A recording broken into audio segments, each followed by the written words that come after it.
Hey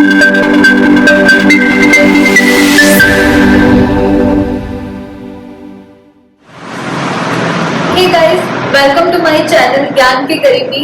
आज हम बात करने वाले हैं पैथोफिजियोलॉजी में यूनिट फर्स्ट के बारे में, जो कि बी फार्मेसी सेकंड सेमेस्टर का एक टॉपिक है।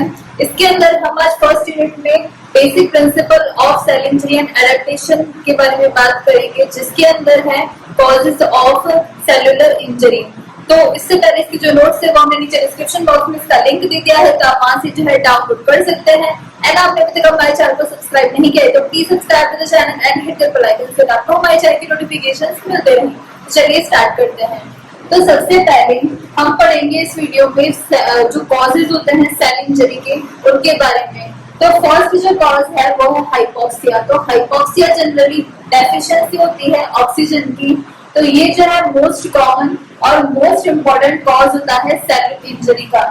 इसके बाद में जो हाइपोक्सिक सेल्स होते हैं वो एरोबिक जो मेटाबॉलिक रिएक्शंस होती है उनको नहीं कर पाते हैं, क्योंकि इसमें जो है डेफिशिएंसी होती है ऑक्सीजन की, जिस वजह से वो एरोबिक जो रिएक्शंस होती है उनको नहीं कर पाते हैं। इसके बाद में है जो हाई एनर्जी टर्नओवर की जो होती है उनको भी नहीं कर पाते हैं, पर्टिकुलरली जो कि रिस्क पे होते हैं हाइपोक्सिक इंजरी के। इसके बाद में है कि जो कॉमन कॉज है हाइपोक्सिया होने का वो है इस्केमिया, और अदर जो कॉजेज है वो है cardiac failure, respiratory failure, anaemia और कार्बन मोनोऑक्साइड पॉइजनिंग। इसके बाद में जो सेकंड कॉज है वो है फिजिकल स्ट्रेस। जैसे बाहर से कहीं चोट लग जाती है तो जैसे फिजिकल इस तरह से जब स्ट्रेस पड़ता है उस वजह से भी सेल इंजरी जो है वो हो जाती है। जैसे कोई ट्रॉमा होता है, फिजिकल इंटीग्रिटी जो सेल की होती है उसको डिसरप्ट कर देता है, या फिर ज्यादा एक्सट्रीम जो टेम्परेचर होते हैं उसके अगर एक्सपोजर में आते हैं सेल, तो उसके बाद में जो है डीनेचुरेशन हो जाता है प्रोटीन्स का हाई टेम्परेचर की वजह से, इलेक्ट्रिक शॉक की वजह से जो है आयनिक जो इक्विलिब्रियम होता है वो जो है वो डिस्टर्ब हो जाता है, और डिफरेंट टाइप की जो फिजिकल फैक्टर्स होते हैं वो डिफरेंट तरीके से सेल्स को जो है वो इंजरी करते हैं। इसके बाद में नेक्स्ट जो कॉज है वो है ड्रग्स एंड केमिकल्स। तो ऑलमोस्ट सारे केमिकल्स जो एंडोजेनस वंस जो होते हैं इनको भी मिलाकर, जैसे हार्मोन्स हो गए और इवन जो इम्पोर्टेंट वंस होते हैं जैसे ग्लूकोज हो गया, तो ये सब जो है वो सेल इंजरी करने के लिए केपेबल होते हैं। इसके बाद में इसलिए जो कॉम्प्लिकेशंस होती है जैसे डायबिटीज मेलिटस होता है वो तब जाके होता है जब हाई ग्लूकोज लेवल्स हो जाता है, उसकी वजह से जो सेल इंजरी जो है वो कॉज हो जाती है। इसके बाद में हाई अगर पार्शियल प्रेशर हो जाता है ऑक्सीजन का तो वो भी जो है टॉक्सिक होता है। इलेक्ट्रोलाइट्स जो होते हैं वो भी सेल्स को डैमेज कर सकते हैं, जो आयनिक इक्विलिब्रियम होता है उसको डिस्टर्ब करके। उसके बाद में जो पॉइजनस केमिकल्स होते हैं वो भी ऑस्मोटिक जो बैलेंस होता है उसको डिस्टर्ब कर देते हैं सेल्स के आउटसाइड और इनसाइड। इसके बाद में माइक्रोबियल एजेंट जो है वो नेक्स्ट कॉज है सेलुलर इंजरी का। तो इन्फेक्शंस और इन्फेस्टेशंस जो है वो सेल्स को कई तरीके से डैमेज कर देते हैं। जैसे माइक्रो ऑर्गेनिजम्स जो है वो टॉक्सिन्स को जो है वो इलेबोरेट करते हैं और इन्फ्लामेशन भी जो है वो करते हैं सेल्स के अंदर, जिससे कि सेल इंजरी जो है वो प्रोड्यूस होती है। और इंट्रासेल्युलर जैसे पैथोजेंस हो गए, एग्जांपल प्लाज्मोडियम, तो ये भी जो है वो सेल इंजरी प्रोड्यूस करते हैं। सो गाइस, अब जो नेक्स्ट कॉज है वो है इम्यूनोलॉजिक फैक्टर्स।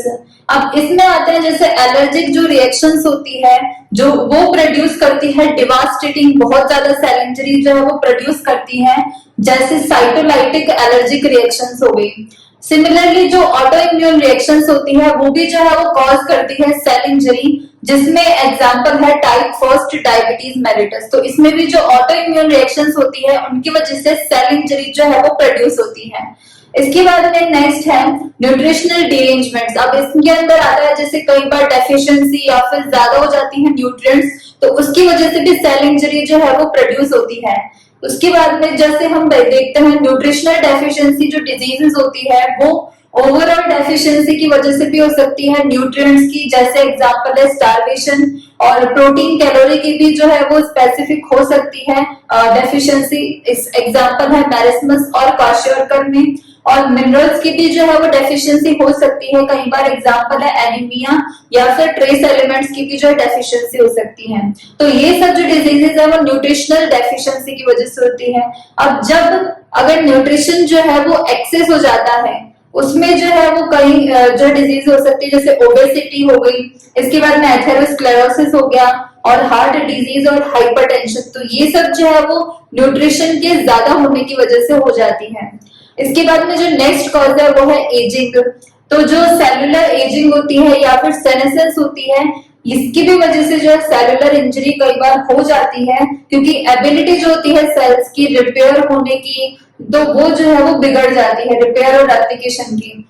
और अल्टीमेटली जो सेल डेथ है वो हो जाती है और अल्टीमेटली इंडिविजुअल की भी जो है वो डेथ हो जाती है एजिंग के बाद। इसके बाद में जो नेक्स्ट कॉज है वो है साइकोजेनिक डिजीजेस। तो इसके अंदर कोई भी स्पेसिफिक बायोकेमिकल या फिर मॉर्फोलॉजिक चेंजेस जो है वो नहीं होते हैं कॉमन एक्वायर्ड मेंटल डिजीजेस में, क्योंकि इसमें मेंटल स्ट्रेस जो है वो आ जाता है, कॉज में स्ट्रेन आ जाता है, एंजाइटी हो जाती है या फिर ओवरवर्क हो जाता है, किसी वजह से फ्रस्ट्रेशन हो जाता है, जैसे एग्जाम्पल है डिप्रेशन और स्काइजोफ्रीनिया।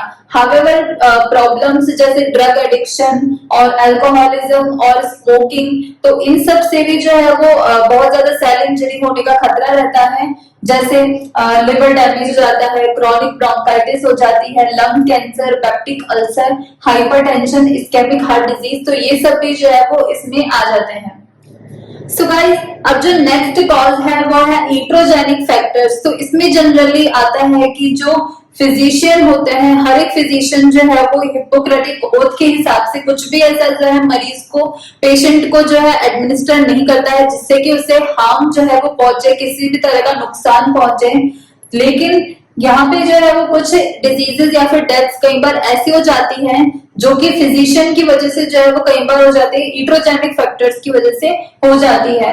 इसमें एग्जांपल है कि जैसे डिजीज या फिर डेथ अगर किसी वजह से हो जाती है, जैसे फिजिशियन जो है वो अगर जज नहीं कर पाता है किसी भी डिजीज को, या फिर उसे जो है वो भाप नहीं पाता है कि इस एडमिनिस्टर जो थेरेपी वो दे रहा है उसके क्या इफेक्ट्स जो है वो आने वाले हैं, तो इसकी वजह से भी कई बार जो है वो गलती कर देता है किसी भी पेशेंट को थेरेपी देने में, और इसकी वजह से जो है सेल इंजरी हो जाती है। इसके बाद में जो नेक्स्ट कॉज है वो है इडियोपैथिक डिजीजेस है।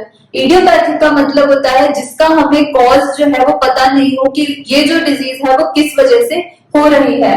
तो फाइनली इतना हमें जो है वो कई डिजीजेस की इटियोलॉजी के बारे में, कॉज के बारे में जो है वो पता होता है, लेकिन स्टिल कई ऐसे डिजीज है जिसका हमें जो है वो इटियोलॉजी कॉज जो है वो पता नहीं होता है। तो फॉर एग्जांपल जैसे जो कॉमन फॉर्म है हाइपरटेंशन का, जिसमें ब्लड प्रेशर जो है वो हाई हो जाता है, जो कि ज्यादातर 90% में होता है, वो होता है एसेंशियल हाइपरटेंशन। ये भी जो है वो एक इडियोपैथिक डिजीज है, क्योंकि इसका भी हमें जो है एग्जैक्ट कॉज जो है वो पता नहीं होता है। तो सिमिलरली इसी की वजह से जो है वो सेल इंजरी जो है वो कॉज होती है। सो गाइस, ये थे कॉजेज सेलुलर इंजरी के, और इसके जो नोट्स है वो हमने नीचे डिस्क्रिप्शन बॉक्स में इसका लिंक दे दिया है, तो आप वहां से जो है डाउनलोड कर सकते हैं।